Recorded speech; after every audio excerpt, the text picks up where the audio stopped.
Boa noite, vamos lá pessoal. Boa noite, boa tarde, bom dia, dependendo do horário que você está escutando. E é o seguinte, essa daqui é uma daquelas que eu não vou ficar entrando muito na seara do assunto. Uma porque não é minha especialidade, mas a intenção aqui é estudando junto, então nós vamos fazer, se você está acompanhando de acordo com o que a gente está vendo aqui te dá um norte, aí você parte para a apostila, tá? Não é minha especialidade, é uma coisa mais específica, não sei se é legal ficar colocando todas essas informações na internet, então vai aqui um basicão, uma ajuda de norte e o material mesmo a fundo para pesquisar vocês têm na apostila. Tá? A gente vai falar hoje ali rapidamente dos meios auxiliares, palavras e expressões. Que na primeira aula acho que foi bem legal. Explicou ali o que era comunicação, aquela coisa em si que já te dá a base da matéria. Agora, esses aqui são várias tabelas, e aí é um pouquinho de decoreba, mas está no dia a dia, então também a gente lembra disso. Mas dá uma olhada na apostila também. Então vamos lá, meios auxiliares é o seguinte, são palavras, é um meio que vai te auxiliar naquela comunicação. Então são palavras e expressões convencionais, ou seja, que já estão convencionadas, não pode ser inventada pela gente na hora. São palavras e expressões que já dizem muita coisa. E rapidamente, ao você falar aquilo, a outra pessoa do outro lado, como já está em sintonia com você nessa comunicação e conhece essa expressão, já é convencional, ele já entende o que significa. Então, por isso que é um meio auxiliar que te ajuda.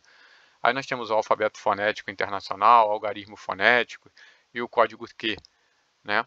Esse código Q está um pouco em desuso, mas algumas deles ainda é usado no cotidiano, uma ou outra. Então é o seguinte, palavras e expressões convencionais são palavras-chave com significado de conhecimento de todos e que envolvidos na comunicação. Então as pessoas já conhecem e só de você falar determinadas coisas já diz muita coisa sobre o cenário do outro lado. Então por isso que ele auxilia, né, numa comunicação que tem que ser rápida. O alfabeto fonético internacional, você vai usar aquele alfabeto, alfa, bravo, tá? Quando você precisar soletrar alguma coisa, entendeu? Mas você vai ficar usando isso para tudo? Não, porque essa comunicação, se a gente já tem palavras-chave para expressões, para falar rapidamente, a comunicação ser o mais rápido possível, o mais acertada possível, a pessoa já entender, se eu ficar soletrando tudo, eu vou atrasar a comunicação. Agora, há momentos em que soletrar é bom para evitar qualquer tipo de dúvida. É uma coisa que não está no cotidiano, uma palavra nova, alguma coisa, a comunicação está muito ruim, então aí você soletra para outra pessoa ter certeza do que você está falando. Aí é válido, entendeu? Usar o soletrando ali.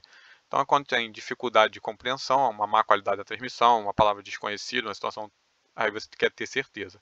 Não usar desnecessariamente, porque né, fere essa coisa aqui de você querer ser o mais rápido possível e assertivo. Ficar usando, imagina, tudo que você falar, você vai soletrar, entendeu?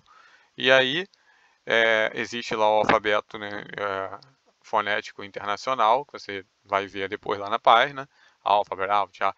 E não é isso aqui, né, ser de cavalo, de abelha, imagina, cada um falar uma coisa também, seria, não ajudaria no dia a dia, né. Ajuda em algumas situações aí, para quem não conhece, mas conhecendo o alfabeto, todo mundo sabe o que se trata, aí sim ajuda. E quando você for soletrar alguma coisa, você vai soletrar. Vai para outra palavra, é usar a mesma palavra, separa e segue, entendeu? E quando terminar, terminado. Para a pessoa saber que terminou de soletrar. E aí ele entende que há uma especificidade aqui é na placa.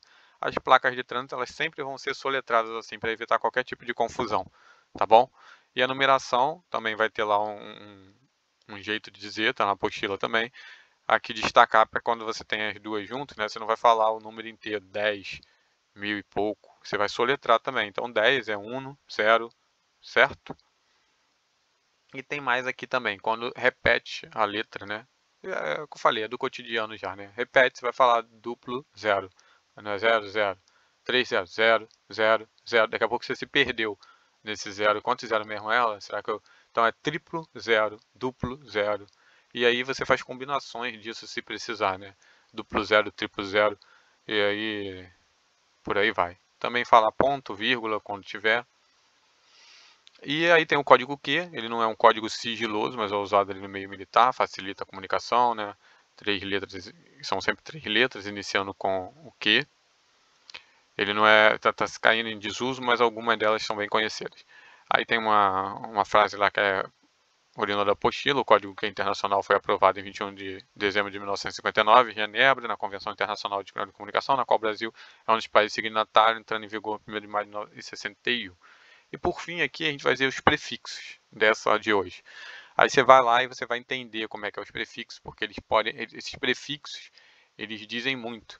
Talvez você tenha só na prática, olha lá, maré, alguma coisa, e quando você lê na apostila sobre a distinção dele, você vai entender que significa uma coisa aquele maré e os outros podem significar outras coisas. Então identifica uma estação, um cargo, uma função, e aí ele vai ter, né, funcionalidade institucional, permanente, temporário, criado por um tempo, criado por sempre.